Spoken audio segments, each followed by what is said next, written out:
Hello, it is the virtual midwife, Karen Wilmot. And if you are planning to have a hospital birth and you would like to have a natural birth in hospital and avoid any unnecessary medical interventions, then this video series is for you.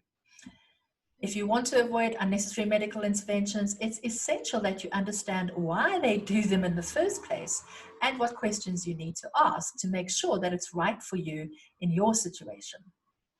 Now, it is never the intention of any intervention to cause harm, but it is important to accept that many maternity interventions have unintended effects, or they might not have the effect we wanted or planned, or have unwanted side effects.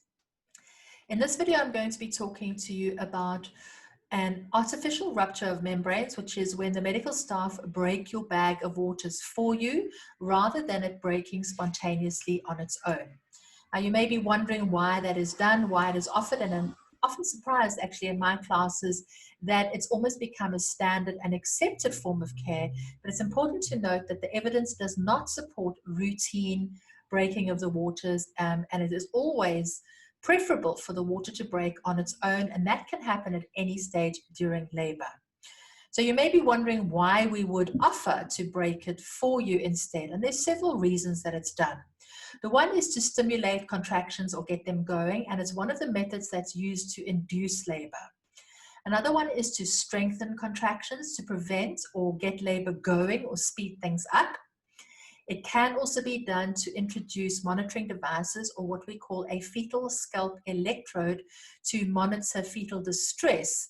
And the alternative to that would be a CTG, which is a monitor that's placed on your belly. And I'm sure that you may, if you haven't already had one, you may have one towards the end of your pregnancy or in the beginning of labor. It's two belts, one that's placed over the top of your belly to monitor the surges or contractions, and the lower one which monitors baby's heart rate, and that's a lot less invasive than a fetal scalp electrode. And then the last reason that we might consider breaking your bag of waters for you is to check the color of the water. If we suspect there is any fetal distress, then we want to rule that out by making sure that the water is still clear. Now, speeding things up by using breaking of your water might seem like quite tempting if your labor has been going on, but it's important to realize that that puts you onto the hospital timeline, because once the water has broken, in many hospitals, they would like your baby to be born within 12 hours. And it puts a pressure on you, which is not necessarily conducive to allowing your labor to progress spontaneously and naturally. But let's go through the benefits, risks, alternatives, and timing of this, and bearing in mind that it is really important that if breaking of the water is offered to you, that there is a verbal consent. It doesn't necessarily have to be written consent, but in order for them to do that, it's an internal examination, and both an internal examination and artificial rupture of membranes or breaking your water does require and should involve your verbal consent and a full understanding of the reasons that it's being done, so that you can see if it is appropriate in your situation. So as I said before, the benefit is that we can rule out any fetal distress.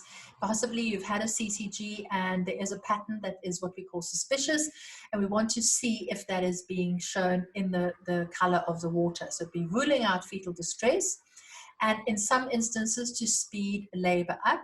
But once again, asking the questions, what are we actually expecting here? And looking back, how long has your labor been going on for, and how have you been managing? Because the risks of having the AROM is that it puts you onto the hospital timeline and means that there is that pressure. Once the water has broken, you will experience the sensations of labor very differently, because you don't have that cushioning effect of the water surrounding the baby. And very often what will happen is that the baby comes down and starts exerting a lot more pressure on the cervix, which is the reason that it speeds labor up, because there's that extra pressure. But it will be experienced as deeper pressure for you and in more intense sensations. If you're ready for that, that's fantastic. But if you're not, you might need a little bit more time. One of the other risks, of course, is that because of that increased and different sensation, if you are not prepared for it, it would make you more open to requesting or needing medical pain interventions. And depending what your preference is for using them, you might want to have avoided them, and now you feel as if you really need them. And remembering that some of those pain interventions also put you onto the cascade of interventions or have the risk of putting you onto the cascade of interventions. So that's more options to consider. But I do talk about those in other videos, so make sure that you watch those as well, specifically the one about analgesics and epidural, which is an anesthetic. One of the other risks of an AROM is that it does put you onto that cascade of interventions, and it may, in some instances, and depending where you are in the world, it is also sometimes opening you up to them recommending internal fetal monitoring, which, as I've mentioned before, is unless the baby really is in a lot of distress, it would be preferable to use external fetal monitoring or the CTG, or even better, to do intermittent fetal monitoring using a handheld Doppler. And that should be available in most hospitals. The alternatives to doing an AROM or breaking of your waters, unless there is a medical indication, would just be watchful waiting and delaying it until the next internal examination is due, which, depending on where you are and who's monitoring your labor, would be anything from 4 to 6 hours from the previous one. And the timing, if there's no signs of fetal distress and there's no other urgency, then it usually can wait either until the next assessment or hopefully until it happens spontaneously.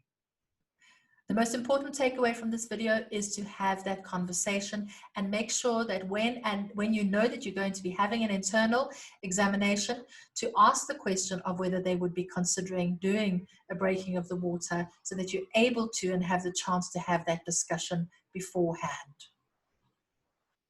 So key elements of decision making include making sure that there is actually a decision that needs to be made in your situation at that time, being able to explore other options and the pros and cons of those options, as well as how those options actually align with your values and preferences, and specifically with the situation that you are faced with at that time. I hope that you have benefited from what I've shared with you in this video.